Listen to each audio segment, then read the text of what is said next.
Another beautiful morning out here. It's, I think, staying darker a little later, or getting lighter later, however you want to look at it, as the year progresses. It's a really interesting thing we're talking about today, as Jesus is mentally making that preparation for his death, and even the people around him are starting to anoint him for his burial. The disciples don't quite understand it yet, but something very interesting happens in Matthew 26, starting verse 14. Then one of the 12, called Judas Iscariot, went to the chief priests and said, "What are you willing to give me if I deliver him to you?" They counted out to him 30 pieces of silver. So from that time, he sought opportunity to betray him. You know, most of the final days of Jesus' life deals with betrayal. It's something that he saw would happen. You don't crucify somebody for teaching people things about God. You get crucified for making the religious leaders upset. That's what you get crucified for. And then they have it in with the Roman authorities, and that's all it takes. But it does take a little betrayal from the inside. As we saw, they were all working together, the chief priests, the scribes, everybody went to the head priest's house to try to figure out how can we kill Jesus through trickery, and not upset the local population by bothering into their religious festivities. And there's something peculiar in Zechariah.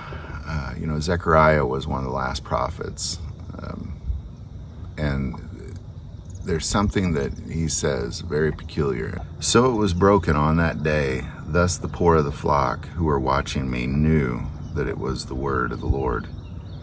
Then I said to them, "If it is agreeable to you, give me my wages, and if not, refrain." So they weighed out for my wages 30 pieces of silver. And the Lord said to me, "Throw it in the potter." That princely price they set on me. So I took the 30 pieces of silver and threw them into the house of the Lord for the potter. And that's just a foreshadowing of showing this is what it costs. This is what it takes to betray me. 30 pieces of silver. This is what it takes. There's so many people out there betraying Jesus right now for so little. For so little. You know, churches are betraying them for a 6-figure salary, or because the pride of the show. It doesn't take much to betray him. If it is agreeable to you, give me my wages, and if not, refrain. So they weighed out for my wages 30 pieces of silver. And the Lord said to me, "Throw it to the potter. That princely price they set on me."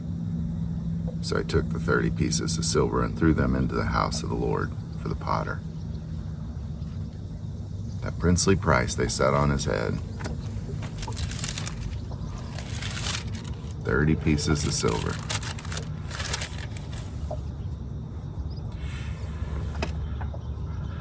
I really don't know why money becomes that thing that usually separates people from God.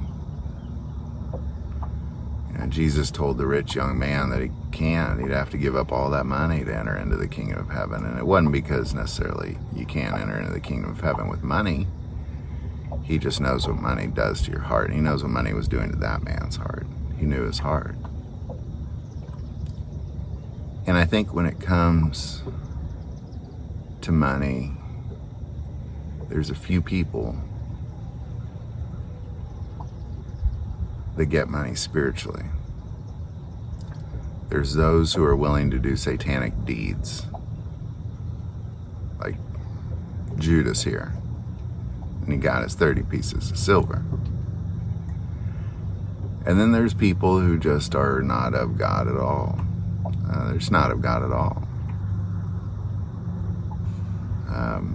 That doesn't, that's of Satan as well, by the way.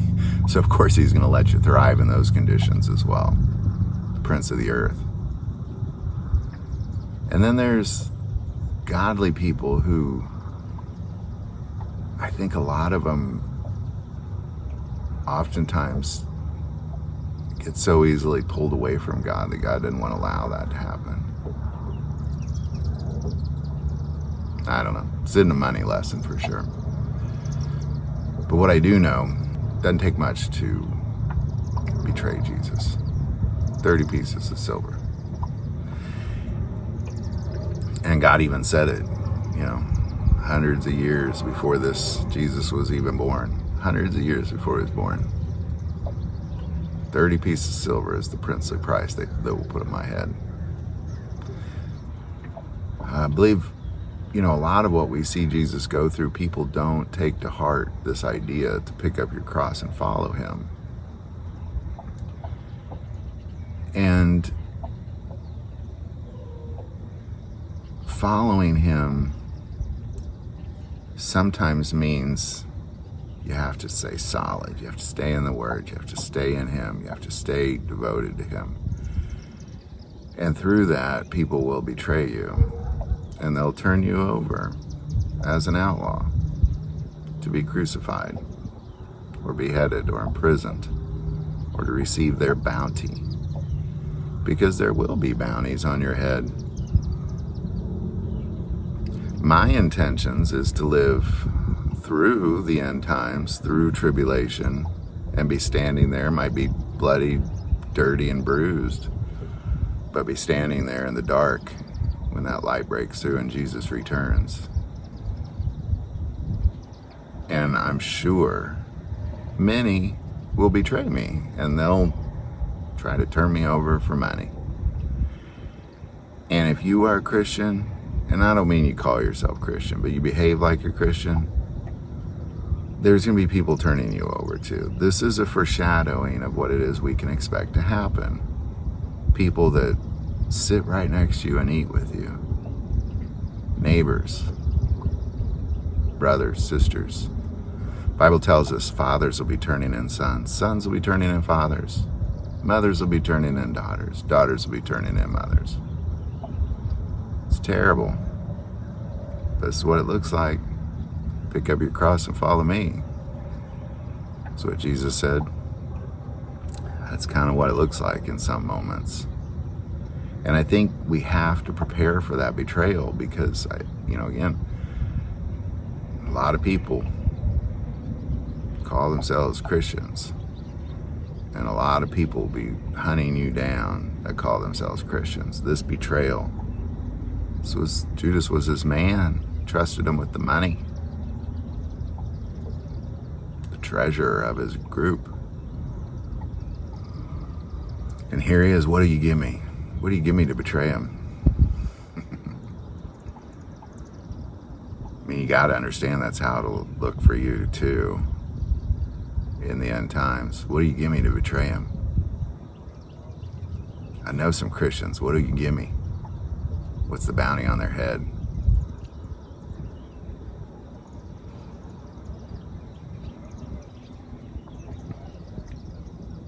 I think too, it's important that we really start to understand what it means to pick up your cross and follow him. This is part of it. Standing up in the face of betrayal. People betraying you for money.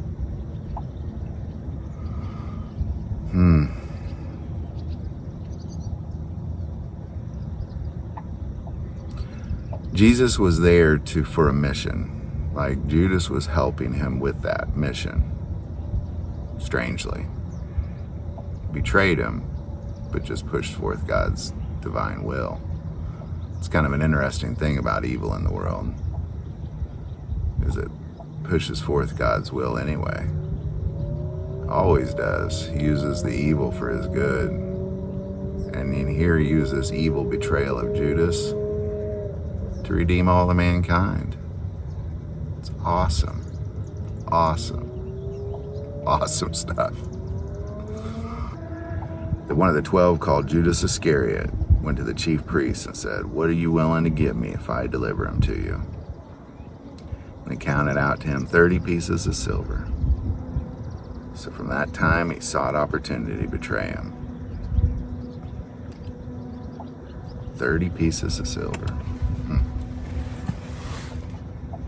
I hope these videos are helping. If you like this video, click like and subscribe. Feel called to support this channel with Patreon. That link is below. The most important part of this channel, we take prayer requests, and never hesitate to send that in. Thank you for watching this episode of God, Family, and Guns. And as always, love God, love your family, and love guns.